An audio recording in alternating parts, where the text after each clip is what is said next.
Welcome to the Blue Room. This is your weekly show. I am joined by Mike Diascia. For those of you watching us live on YouTube, welcome. Get involved in the conversation. Moan about the weather, moan about Everton, moan about whatever you want.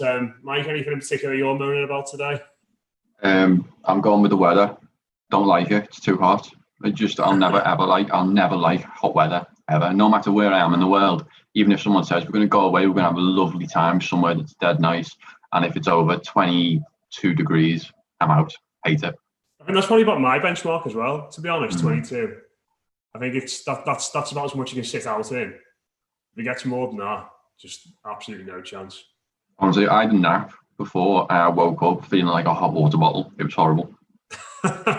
Yeah, and I think I've got my laptop here as well, and because it's like streaming on YouTube, it's very warm. So I've got the heat radiating off that, the heat from outside on this window here. And I was just saying to you before we started then, wear a grey t-shirt to do this, to broadcast it live on the internet. May prove to be a bit of a mistake. Maybe we should have just kept it behind, on audio only even. But yeah, we are here to talk about a few different things when it comes to Everton. Because me and Mike are on, obviously, maybe more than some of the other Blue Room contributors, we are into our European football. I thought it would be a good opportunity to look at some of the teams of a similar sort of stature to Everton in European football in terms of club names and reputation, who are doing really well at the moment. The likes of Atalanta, who are playing PSG in the Champions League quarterfinals tonight. If you listen to this on the podcast, if they got knocked out and got battered, just discount that because they've been great all season. But certainly RB Leipzig as well, who are also in the quarterfinals. Sevilla, who again got to a European semi-final on Tuesday night when they beat Wolverhampton Wanderers. And I'm sort of asking the question if they can do it and they can continue to do it, why can't Everton? So it'd be interesting to get Mike's thoughts on that as well. Let us know your thoughts, of course. Well, first things first, Mike. We did try our best to get Keith Azul on today, didn't we? But unfortunately, given the nature of his transfer exclusives and the popularity he's got over the last couple of days, he's unfortunately not been able to make it.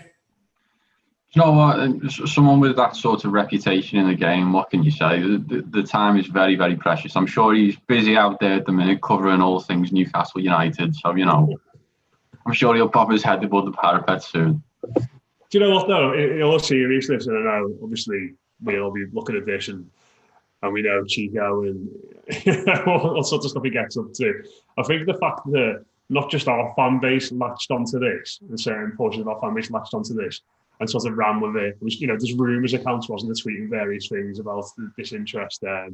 But Newcastle fans as well. I think it just sort of sums up the need of the modern day football fan to cling on to absolutely anything when there's a void of transfer news or just football at the moment. I think that it's almost the environment in which the transfer guru sort of just thrives, isn't it? Is that desperation for some sort of news, some sort of click. And what can you say? Chico's just once again doing his best to emulate what Stamp has done before him and has somehow managed to wangle his way into a full Twitter discourse once more. One of the greats, absolutely. One of the other things I want to speak about as well, Mike, new kit. You fan of that one? You like it? Yeah. Yes, I am. You know me, I could not talk very long about football kits unless they are absolutely lovely. In this sense, it's a football kit, it's blue, and the other one's amber, and that makes me quite happy. I'm all right with that. Just give me the amber socks with the blue kit. That's what I want. Is there a situation where we could wear that? I think because they'd usually go, because we do actually have blue socks sometimes, don't we? At some venues, we go blue, white, blue.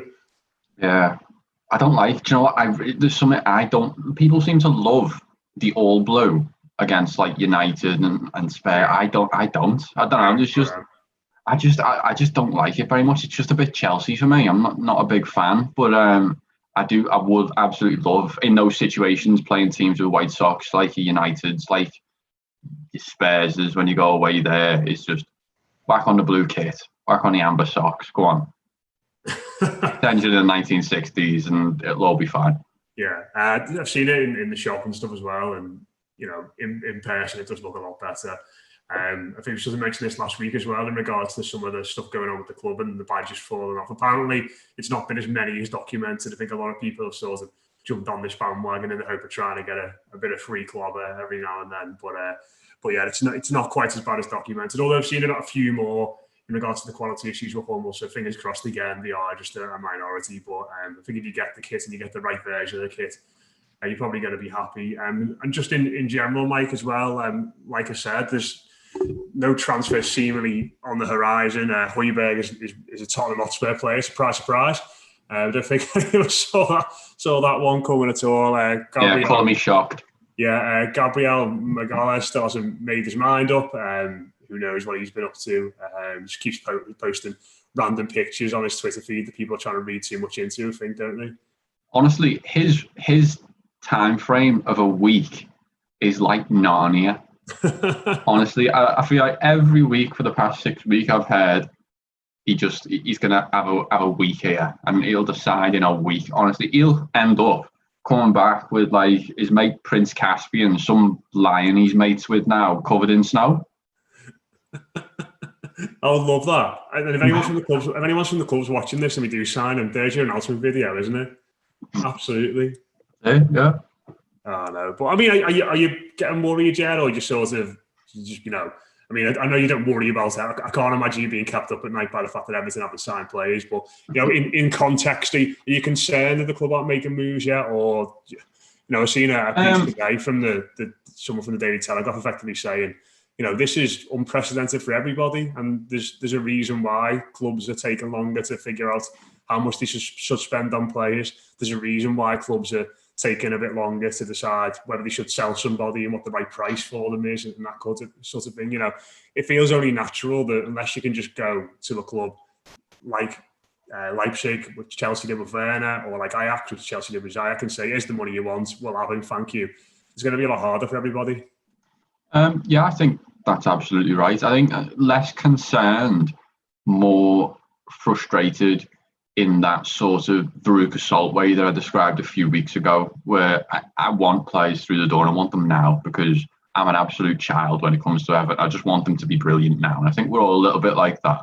But I think you are right in the sense that those players who may be on the fringes of every single team, who teams can possibly sell at the moment, what's a good deal for them now? We don't really know. Like, do you know if let's say, for argument's sake, Fabian Delph, an offer comes in for 4 million quid, is that a good deal in this market? I don't know. I'd probably sell him for 2 pickled eggs and a packet of very salted McCoys. But there must be a lot of teams out there who either had negotiated deals, whether it's Everton with Gabriel, whether it's United with Sancho, and those teams, if obviously excluding United, loads of teams who had done the groundwork for this summer back in, I don't know, let's say November, December time, and really laid the foundations of what would be next summer.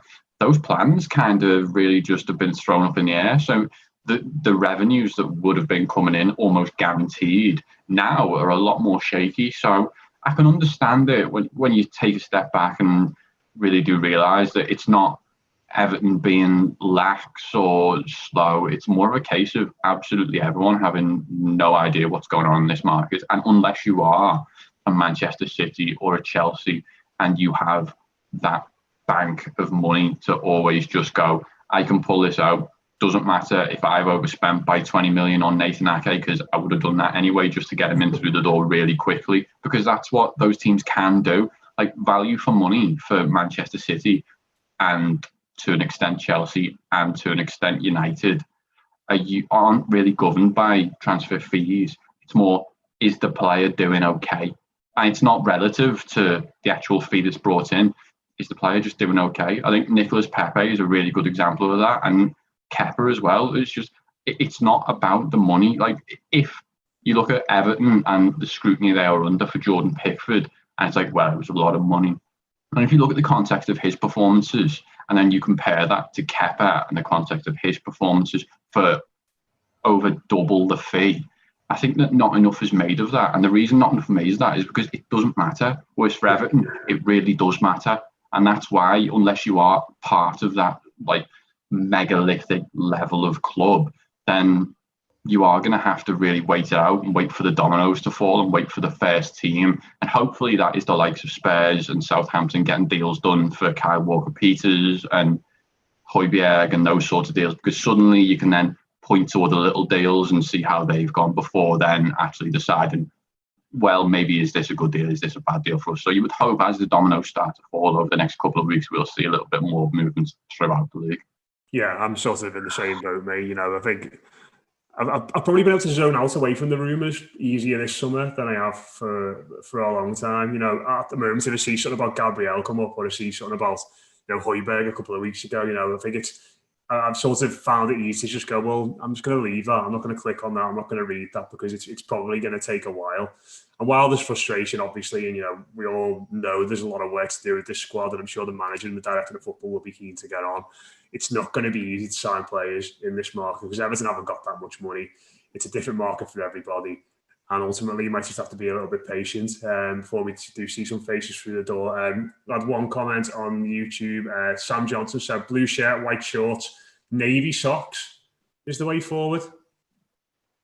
No, not sure on that. Mike's for those who listen to the podcast, Mike's giving a quizzical look. If you watch it on YouTube, just give us 3 colours. Is it blue, white, white? Is it blue, blue, blue, blue, white, blue, blue, white, amber? Just let us know what colours you want in which respective parts of the kit. Green. I want it all to be green. Just go out there, be weird, be absolutely mental with it, and just. I can't think of a team that plays in all green. That's a good point, actually. Now, can I? Maybe the Hercules in Spain. Werder Bremen. Yeah. So give us your 3 colours for the kit, and any teams that play in all, because Plymouth play in green and white shorts, don't they? But not all green. Yeah. Yeah. Give us your all green teams and your 3 Everton colours anyway. Moving on then. Like I said, Mike, one of the things I want to speak about today with you is those teams you mentioned in European football. So anyone who's just come onto this stream, I was effectively saying earlier on that one of the big stories in the Champions League tonight is that Atalanta have made a fantastic run to the quarterfinals.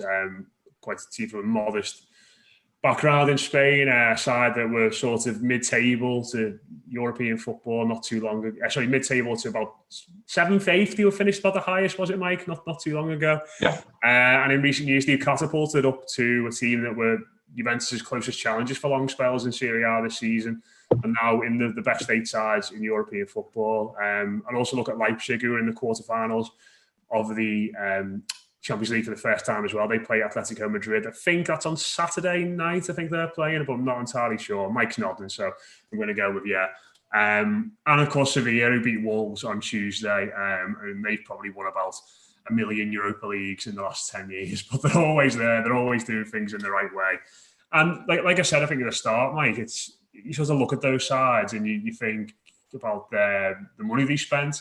You think about their status in their respective leagues. And I think just in terms of historical significance and historical performance, you'd probably say that maybe Leipzig, not so much because they're quite new to the scene in Germany, aren't they? But say Sevilla are about where Everton would be in terms of historical stature in Spain.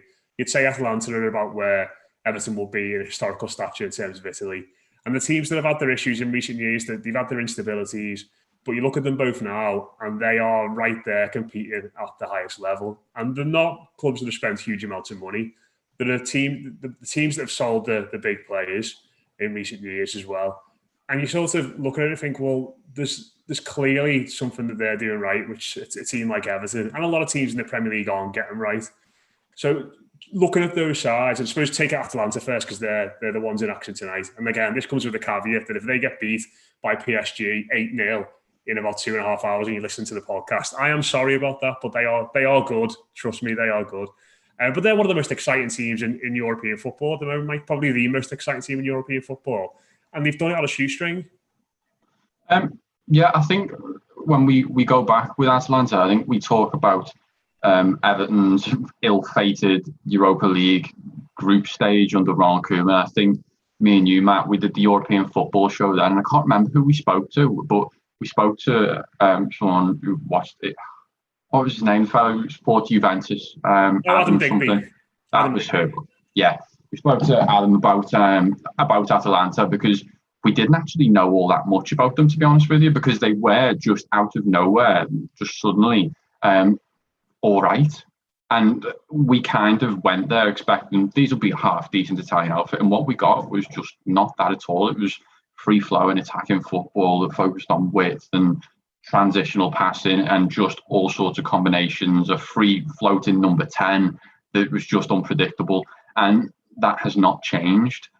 Atalanta have reaped the benefits of signing a group of players before they hit their prime, keeping them together to actually create partnerships all over the pitch. And then as these players have now hit their prime, they are ready to actually perform at a very, very high level. They also benefit from having a manager who is just tactically the most complex manager probably in Europe at this point. That's Giampiero Gasperini. Yeah, who just has so many different plans up his sleeve. I think it was it might have been Hosens, the fullback, who was speaking. I can't remember. He was interviewed a couple of weeks ago about he finds the tactical side of the game so boring as a player, but Gasperini just does it in a way that there are results. So it becomes almost enjoyable to go through all the tactical elements that this man has within his playbook, because they know that if they perform these little, just intricate passing movements, there is going to be a payoff at the end. They're just, what is it, the highest scoring team in Europe at points this season, and they're just outstanding to watch. And with a number 10, who I think is the only player in Papu Gomez to get 5 assists. Oh no, it's double figures assists in the last 5 seasons in the top 5 leagues, which is just a crazy little stat. Like it's almost a constant supply of goals in that team. And what I find so remarkable is that their midfield and defensive unit reminds me of a bit of Sheffield United, in that they are names that are entirely unremarkable but perform in really very different and interesting ways. Like I think you look at the likes of Martin de Roon, who obviously flopped very massively at Middlesbrough and has gone on to be absolutely sensational in Serie A. Like if you haven't seen him play or heard his name since he was at Middlesbrough, then you will be so surprised at the way his career has gone. Great on Twitter as well, isn't he? He is very good on Twitter, very, very good on Twitter. Like there's nothing better when Martin de Roon scores a goal or does something, because you know there is something coming on Twitter the next couple of days. When you look at the centre halves as well, it reminds me of that sort of Sheffield United thing where it's like they get forward, but it's kind of in an underlapping sense to almost create space, do little bits to create a bit of space for one of the number 10s, or like one of the wide players, the fullbacks, to push on and actually affect the game positively. But that always comes with the disciplined sense of the midfielders dropping back, and those tactical elements that Gasperini puts together just make that side so interesting and just so diverse, that the fact that they haven't actually had to tweak or change that much over the past few seasons is because their entire portfolio of attacking movements and defensive movements can be really just interchanged and switched around, because the players are bonded so well together at this point. Such an interesting setup. Yeah, and it's not sort of relating this back to Everton, Mike, and I think there's probably some of Leipzig here as well, maybe Sevilla, not so much. They have been a bit subject to change, but you know, Atalanta, I think it's fair to say that it's not been, you know, a streamlined process for them under the Gasperini. You know, they have taken some hidings. They have had some poor, results. They have lost some crucial plays, and they've had to make do every now and then. But I think maybe where we should look at these sides, and try and take some lessons, is that they have been patient. They haven't flip-flopped between their ideologies, and even when things are going badly, they've looked at it and they've maintained faith in the project. They maintained faith in the manager, and every now and then they've binned off players that haven't fitted with the ideology. But in the main, they've kept lads there, and they've brought lads in who may not have succeeded elsewhere, but the managers looked at and they've gone, he's malleable. I can get him to play in a certain way, or I can get him to do this, which somebody else wasn't doing.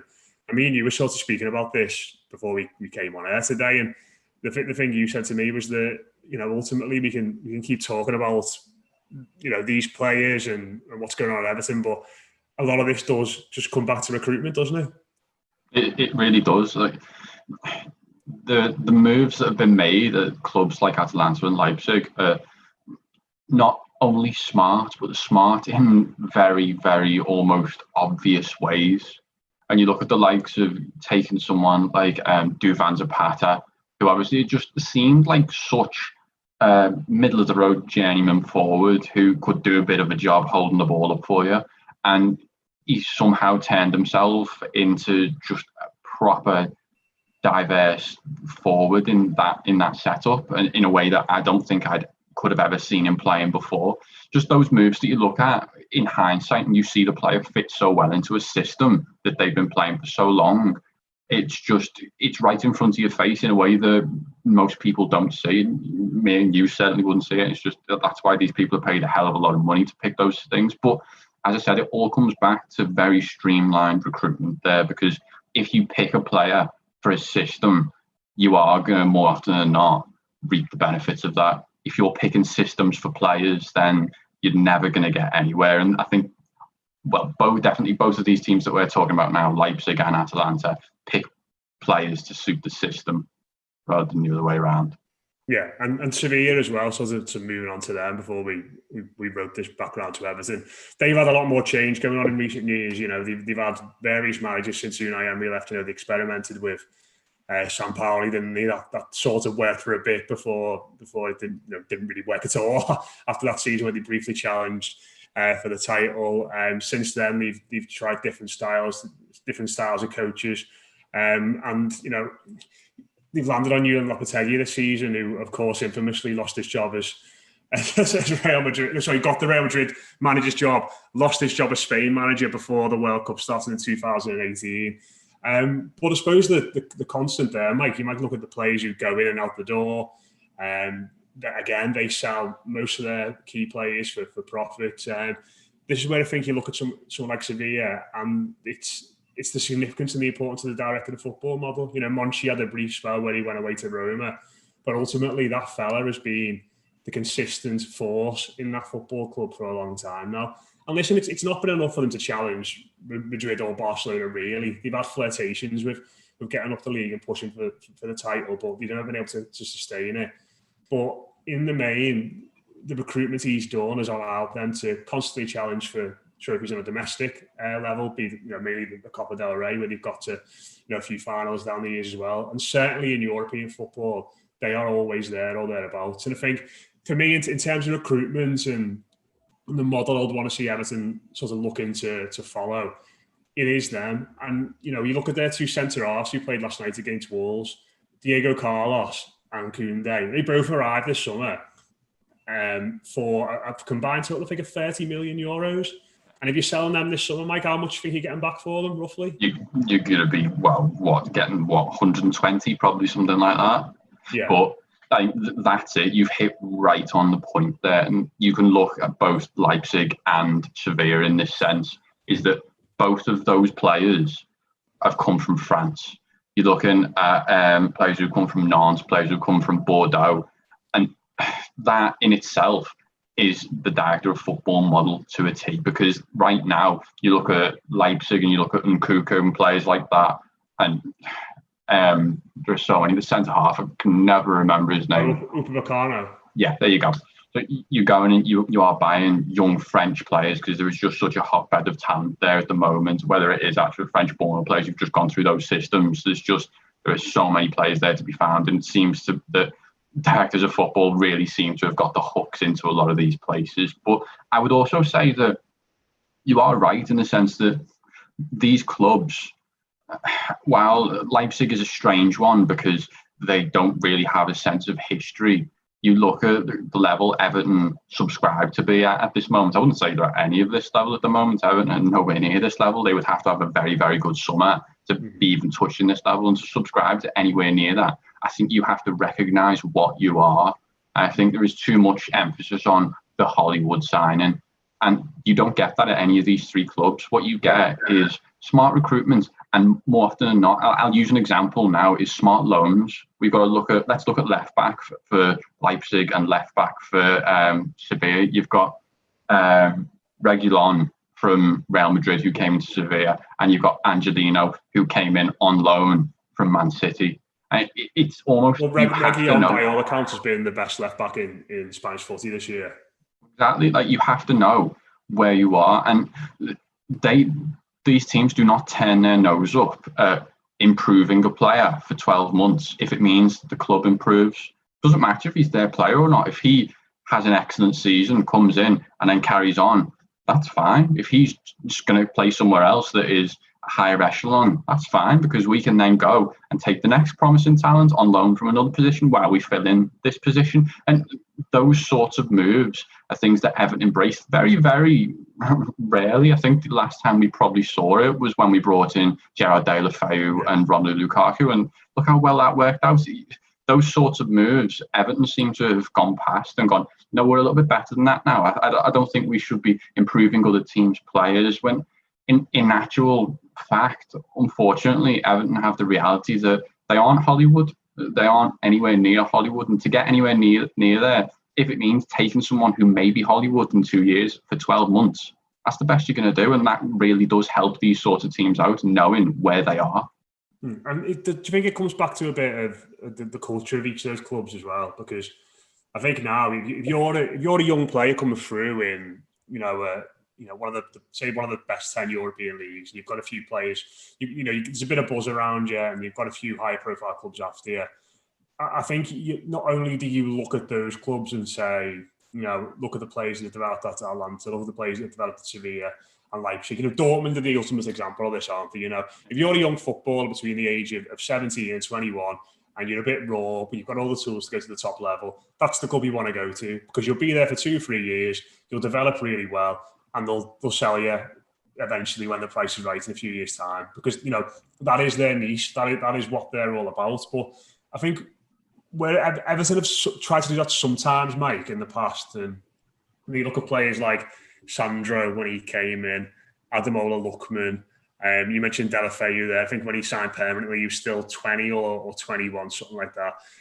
We've signed players in that bracket, and they've come in. And sometimes it's because the player's not good enough, admittedly. But I look at us sometimes and just think that the culture that's developed at Everton down the years in regards to the leaders, in inverted commas, in the dressing rooms, to the change of managers, to the difference in director of football, to the different styles.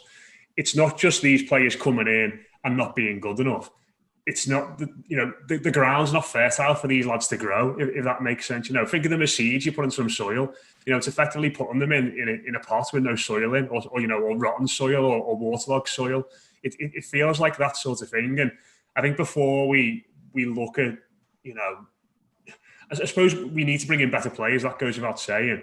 But I also think we need to make sure that the players we bring in have got the best chance to develop in the same ways as they would do at Atalanta, as they would do at Leipzig, and they would do at Sevilla as well. Because at the moment, it feels as though any player that comes to Everton, you'd have to say, more often than not, if you come to Everton and you're a young player and you sign for a decent amount of money, the odds are you're going to fail.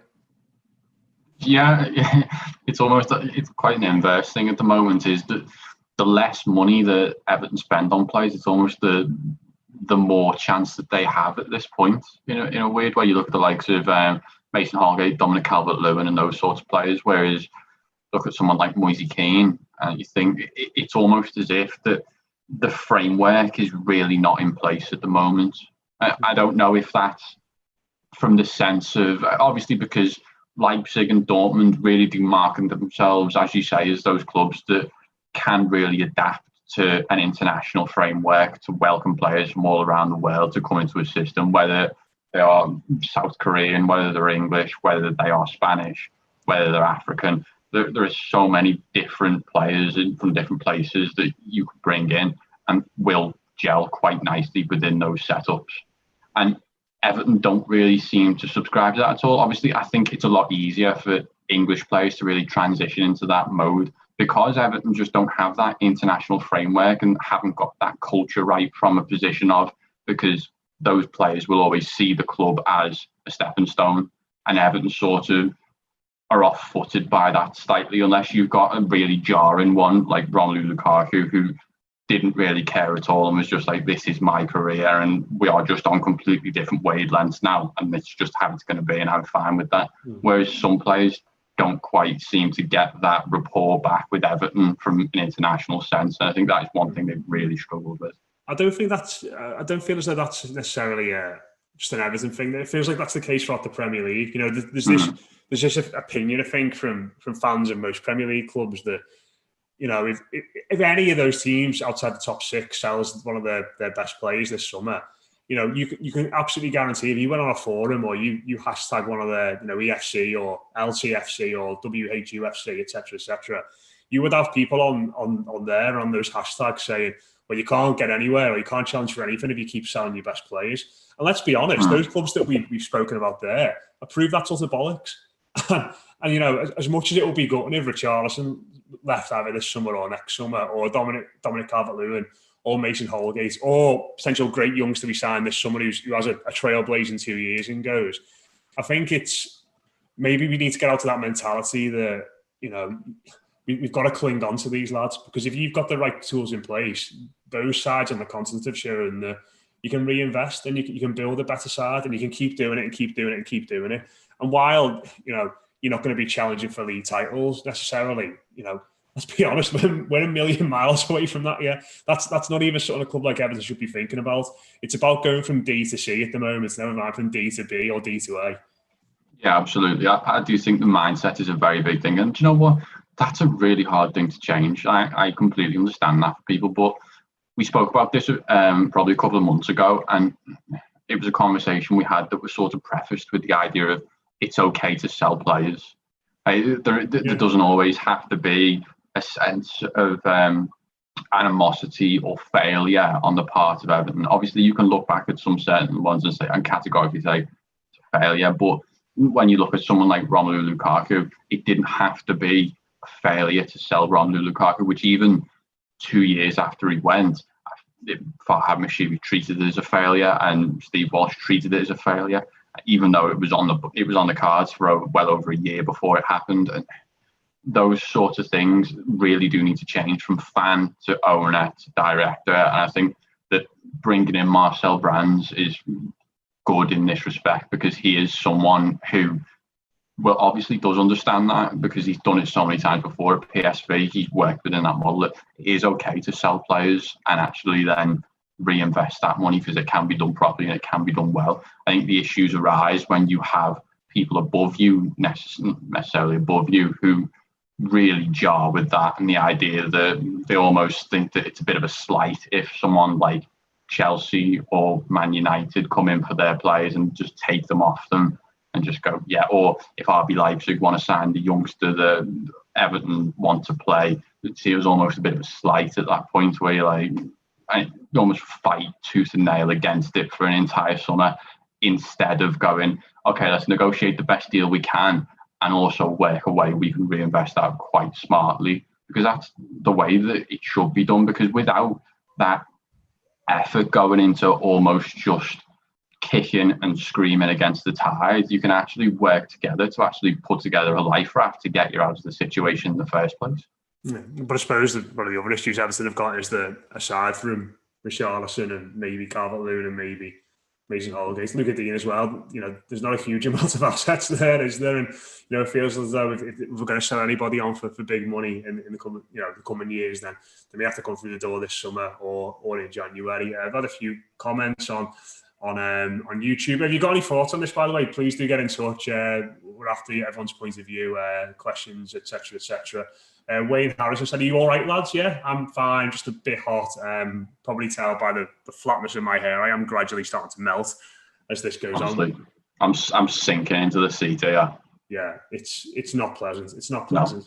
No. Do you know what, Mike? Tried to get other people on tonight, but, you know, me and you were the only ones who wanted to sit indoors and talk about Everton's transfer strategy. I think everybody else was out enjoying the sun.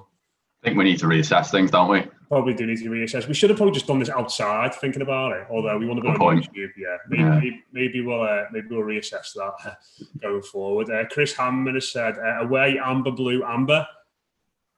Third kit all black with salmon pink sash, and at home blue, white. I am all for getting the Blackwatch kit back, by the way.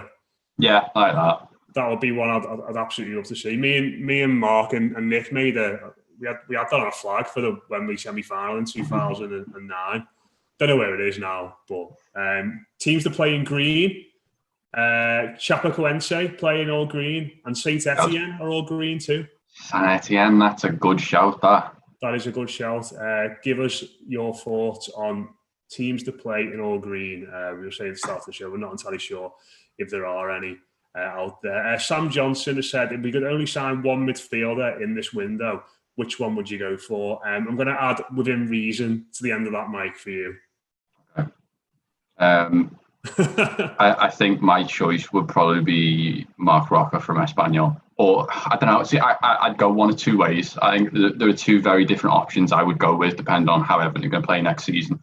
If you want to play in a 4-4-2, I'd say Frank Zambo-Anguissa from Fulham, who has been playing at Villarreal for the past season.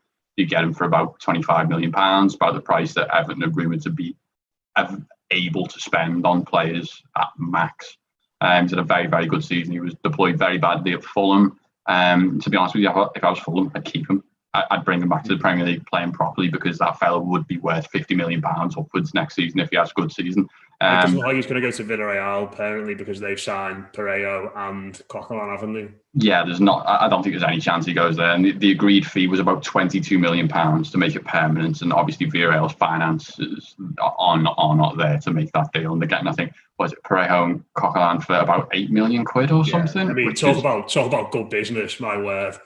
I mean, there you go. It's cracking that. But I think if Everton want to change and play a bit of a 4-3-3 next season, or a 4-2-3-1, or whatever way you want to play it, I would say Marc Roca would be my choice, because I think a midfield three of Marc Roca, JP Gabamin and Andre Gomes could work quite nicely, because you've got a player who is, I would say, similar to Rodri in many respects. He's not the combative midfielder that I think is being spoken about in terms of can do a bit of everything, but the fella's passing range is phenomenal. He's an excellent sitting midfielder who will just keep Everton ticking over. And I would give anything to be able to see an Everton midfielder pass the ball properly. I need it.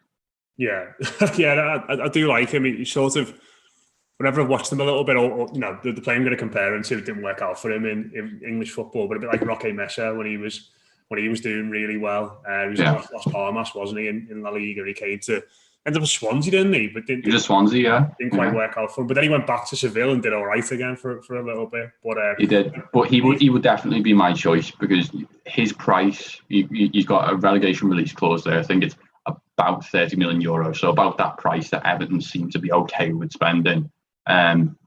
So that is the cheapest it's ever going to be. Rumours to be going to Bayern last summer. Again, he's another one. You got him in for that price now. It's a bit of a leap of faith, obviously, but I think there are two options there, depending on how you want to play, that if you brought them in and they had good seasons, they would be worth upwards of £50 million within the year.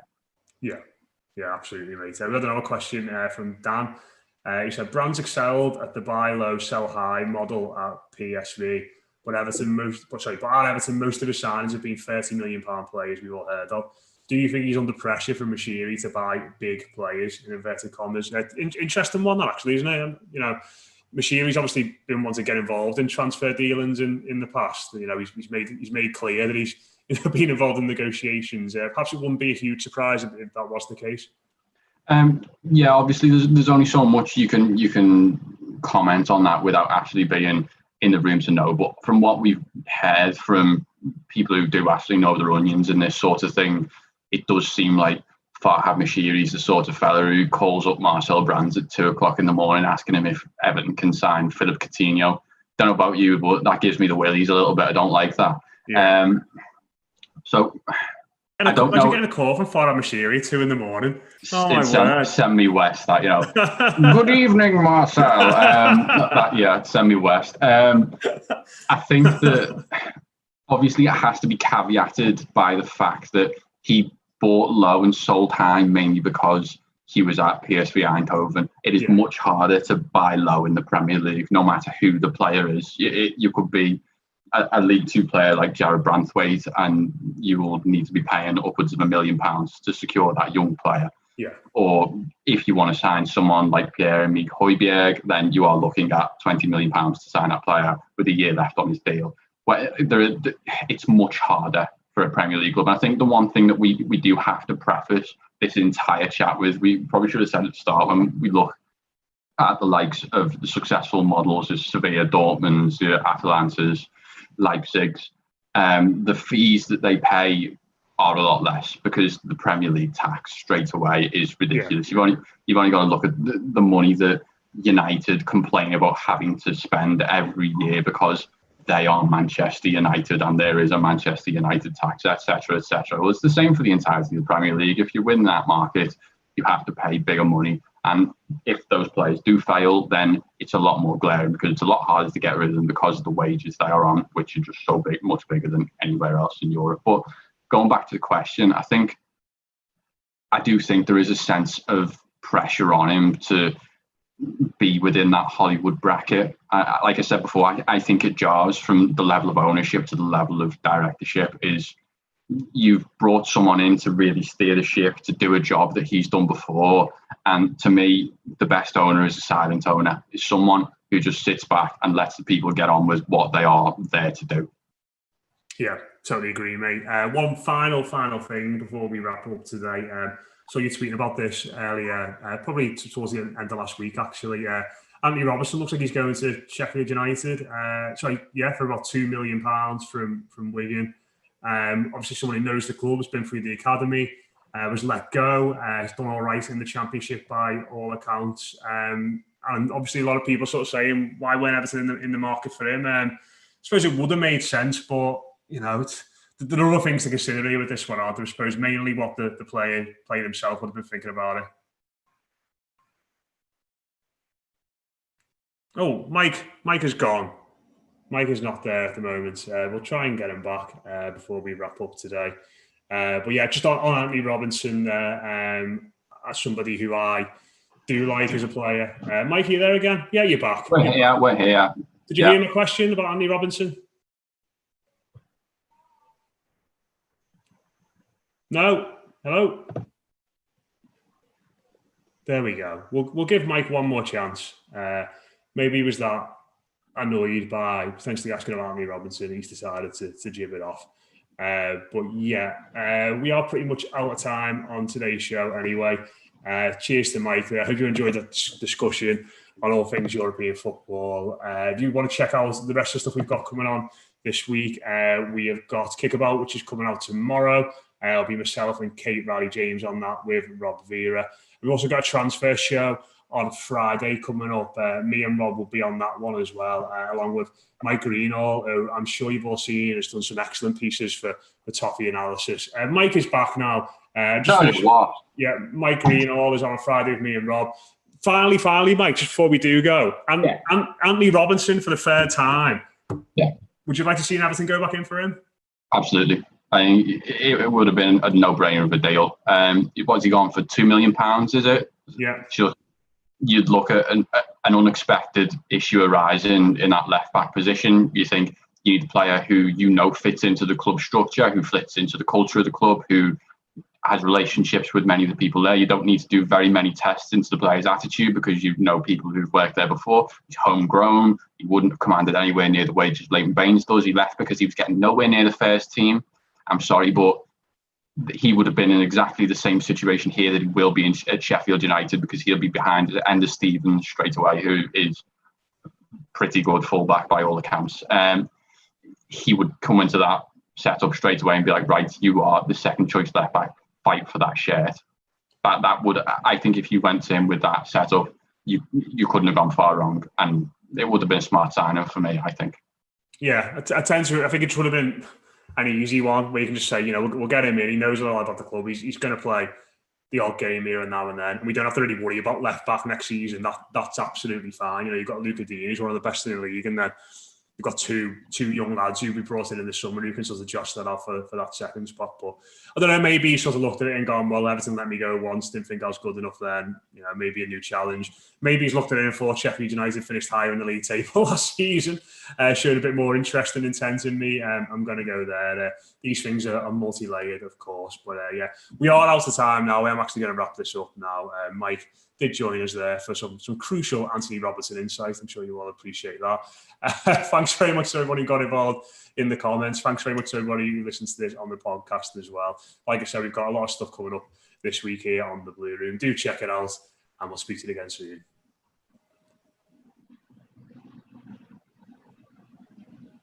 Nice one.